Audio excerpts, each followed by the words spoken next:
Speaking of aligning with your goals and taking baby steps, I know somebody who is not able to walk the normal path for their goals.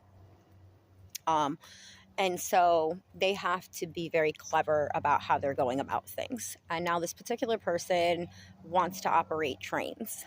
And one of the ways that they found a loophole around it is to find a place that was in that theme, and it happened to be Parish.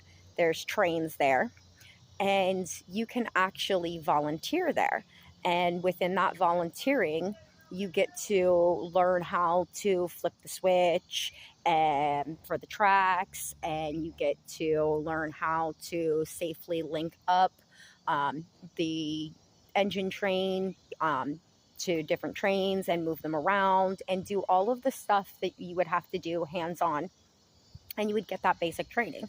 Now, is that the typical way of doing something? No, but that is still a way of learning how to get base skills and making small steps towards your goals. So, volunteering at a place that aligns with something that he dreams of doing is helping not just help buy time and align with interests, but also helping build hands-on skills for that dream.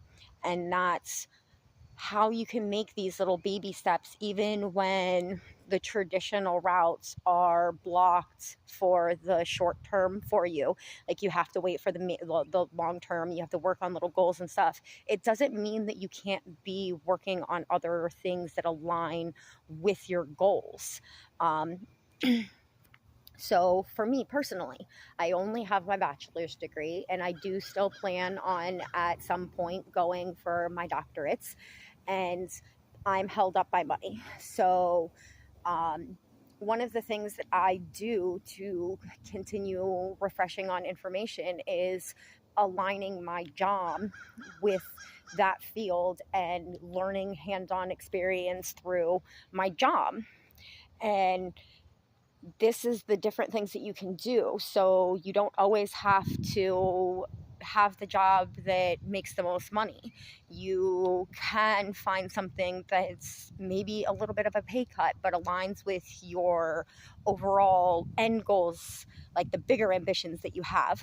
And yes, in a society where inflation is happening at an intense rate, taking a pay cut does in fact mean that you're ramen noodling it up, but ramen noodling it up for a couple months, a year, or whatever, that little sacrifice. And no, not to say like little, like belittling the sacrifice itself, but as far as um what was I saying? I lost my train of thought. Have a good night, sweetheart. uh Seeing the person from the video that I was just talking about before, then it tracked to the new video. That's how it is to have a brain that jumps from train to train. um I like trains. Anyway, as I was saying,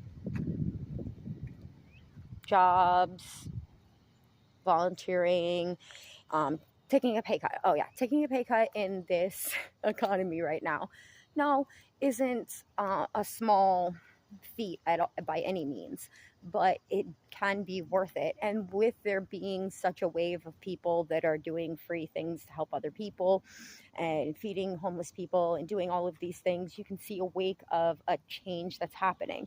So maybe ramen noodles won't be for a year. Maybe it's only a couple months before there's some kind of break that starts to happen from so many people realizing that there's ways around just accepting the economic system in the rigged flow that it already is at the moment. We know right now that there is just a inflation on everything.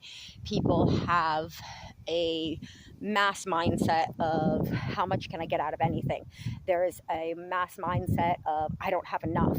And that has an impact on the economic system that we're living in. It becomes so many people trying to get as much out of the system as they possibly can and not willing to put into it that it becomes unbalanced. And we're hitting that teeter-totter point now where so many people feel so unbalanced.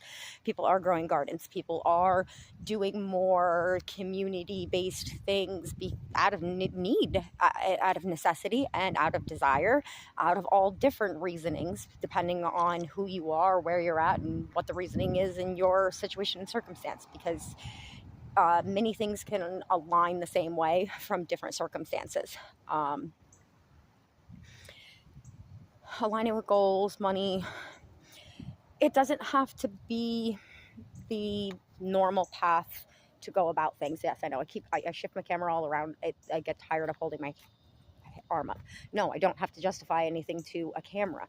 But now that people are the little bit of people are watching, there's that awareness that at some point somebody's going to view this. So it's that awkward, like, fourth wall type of thing, where I'm highly aware that somebody might see this. So I'm thinking about how they're going to perceive things while trying to convey a message. It's a very interesting dynamic. But this is one of the things that I was talking about, where people can have multiple things going on in their brain at once while still functioning and having a conversation with you, right? Sometimes it completely can blow you off track. Sometimes you can literally nod up at a person. I've seen it in many videos where a person is having a flowing conversation with like the camera, and like somebody off screen either waved or done something like that, and you see that micro head nod gesture of like, I'm acknowledging you, but I'm also busy. And I have no idea if other people are like that observant of certain things. Like, I know that there is a bunch of people that are highly attuned and highly aware of certain things, but like, personally for me, like, I'm dumb attuned, like, I'm dumb aware. So like, I'm like, I can, for the longest time, I didn't understand why I would not be angry at all, but could go in a room and like feel super angry once I entered a room with people and stuff, and just because they're mad. And like, it took me a really long time of like hearing these videos and stuff to like realize, oh, I was feeding off of other people's energy. Like, and when I feed off of other people's energy, I amplify it. Like, I'm an intense being. Like, just, I can't help myself. You can't, like, can you not get it from the videos? I'm all over the place. I talk a million miles an hour. Like, I actually, these videos, it's either super slow or super fast, because if I consciously become aware to slow down, then I become like too aware and slow it down way too much, and then have a hard time calculating what word I need to bring up next, because I'm thinking too much about trying to talk slow enough for people to hear me. Because I've watched some of my videos back, and I talk at such a fast pace that I skip syllables and things like that. Also probably to do with the fact that my brain, interestingly enough, not interesting, I don't know, doesn't, like, I taught my daughter the phonetics of the alphabet, but I can't do it. Like, if you show me a word I've never seen and you do not give me context clues, like, to let me see the whole sentence, I don't know, a word. Science shit. That's how I look at those things. Oh, those big science words. That's what that is to me, a big science word. And I will literally read something and be like, big science word. Let's figure out what this means real quick, because I ain't trying to pronounce it. And I don't give a fuck if they have the like little, oh, long and short, and this is how you pronounce it. No, tell it to me. Say that word in my ear so that I know how to pronounce it properly. And still, sometimes I don't. Like, there's certain words that I still, even with hearing them properly, even with, see, my voice cracked out, or I didn't say it, so that wouldn't have. This one's gone on very long, And again, I'm all over the place. Once I'm aware that it's past 3 minutes, then you're on for the ride, because it's a video now. It's not a short. So whatever comes to this brain is gonna share. So I'm gonna end it before,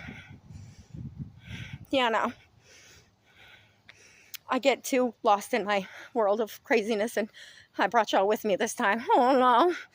Bye.